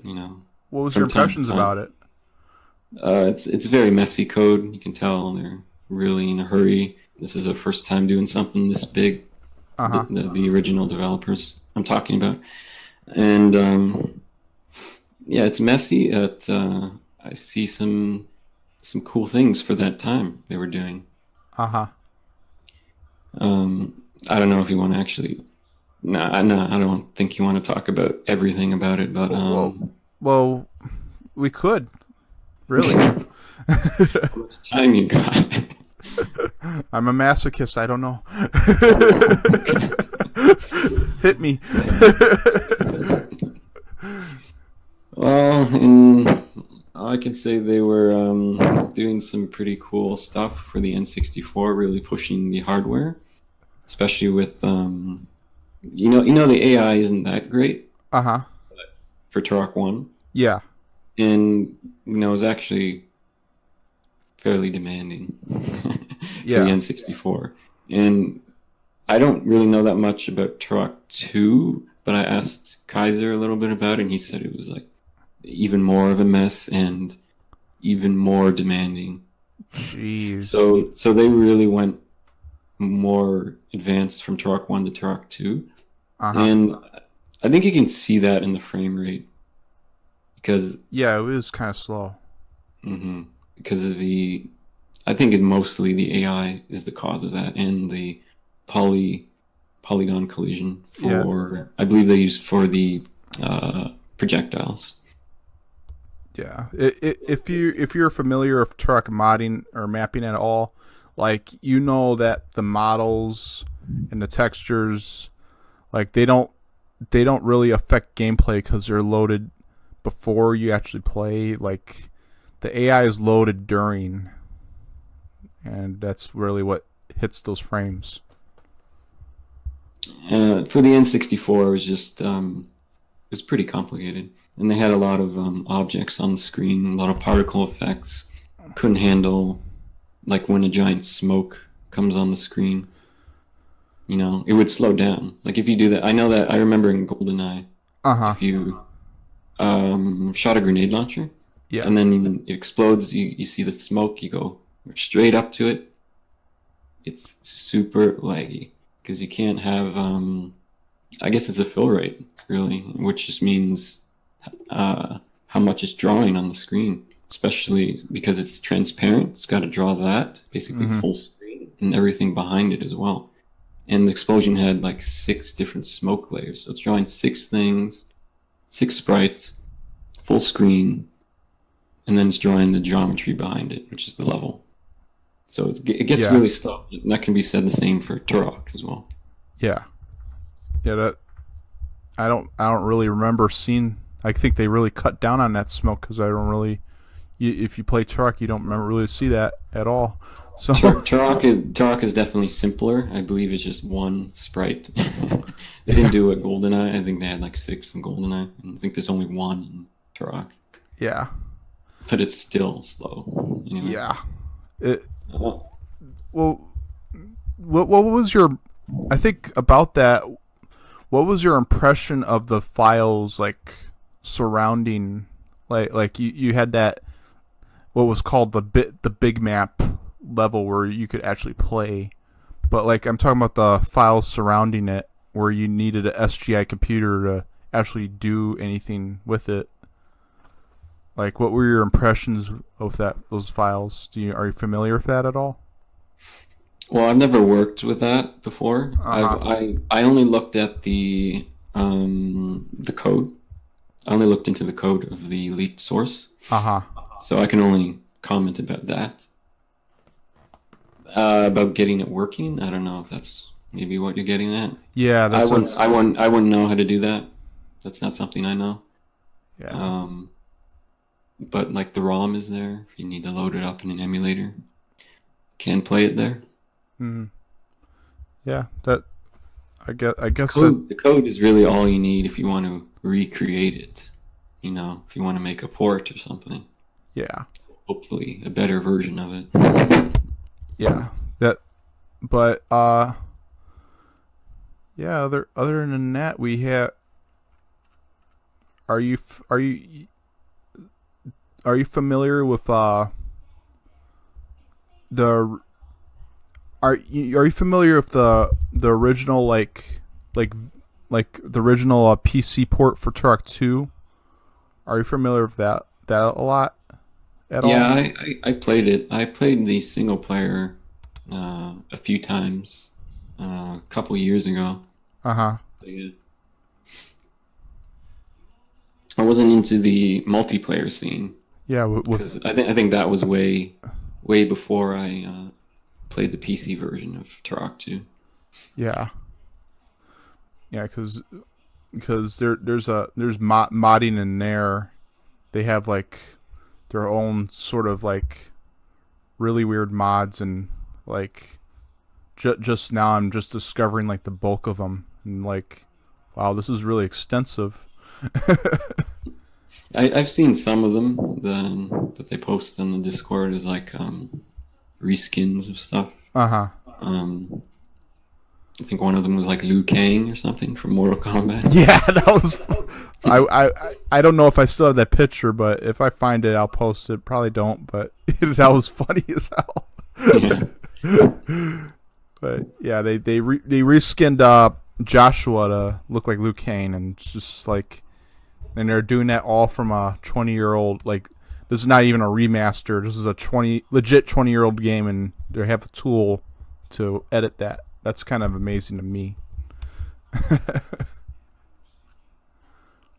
But yeah, I think we got it all. Any other do you like the comics and stuff at all?